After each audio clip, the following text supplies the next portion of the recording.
ఒక యుద్ధమే చేశాం అక్కడ. కడాన ఆర్మీ వాళ్ళు చెప్పారు మా వల్ల కూడా కావలేదు, మేము చాలా టెక్నాలజీ చూసాం కానీ ఇలాంటి టెక్నాలజీ మా దగ్గర లేదని వాళ్ళ చేతులెత్తేస్తే కాదని మన వాళ్ళు నిరూపించారు. దానికి మనస్ఫూర్తిగా ఇరిగేషన్ డిపార్ట్మెంట్ని రామానాయుడు కూడా అభినందిస్తున్నా. అది జరిగిన తర్వాత మీరు చూస్తే ఏమాత్రం సిగ్గుపడకుండా ఒక రాజకీయ పార్టీ ఇంకా కూడా మాట్లాడే పరిస్థితికి వచ్చారు.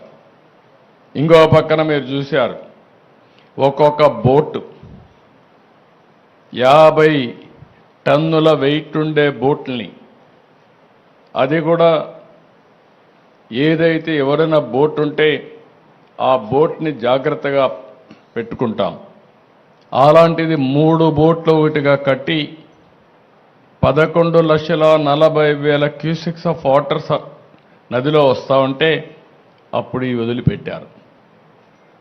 ఇప్పుడు మాట్లాడుతున్నారు ఎట్టొచ్చాయో తెలియదని.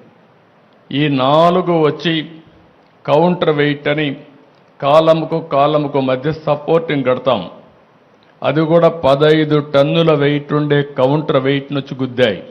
ఆ హైట్కి వచ్చి గుద్దితే ఆ కౌంటర్ వెయిట్ 2గా విరిగిపోయే పరిస్థితికి వచ్చాయి 3 కాలమ్స్లో. అంటే మీరు ఊహించుకోవాలి, అదే కానీ కాలమ్ని కానీ గుద్దుంటే ఈరోజు ప్రకాశం బ్యారేజీ మనం చూసేవాళ్ళం కాదు. అది కొట్టుకొని పోతే లంక గ్రామాలు ఏమవుతాయి, ఈ ప్రాంతం అంతా ఏమవుతుంది?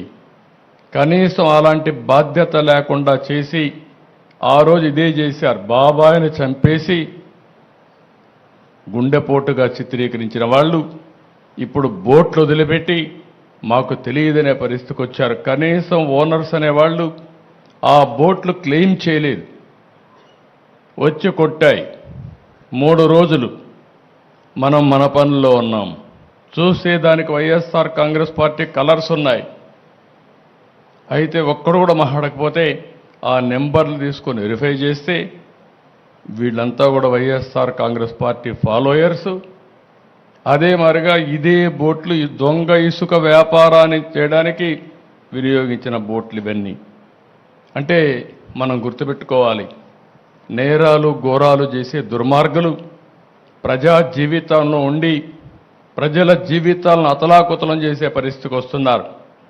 నేను ఒక పక్క వరదలు వచ్చాయి, వరదల్ని ఏ విధంగా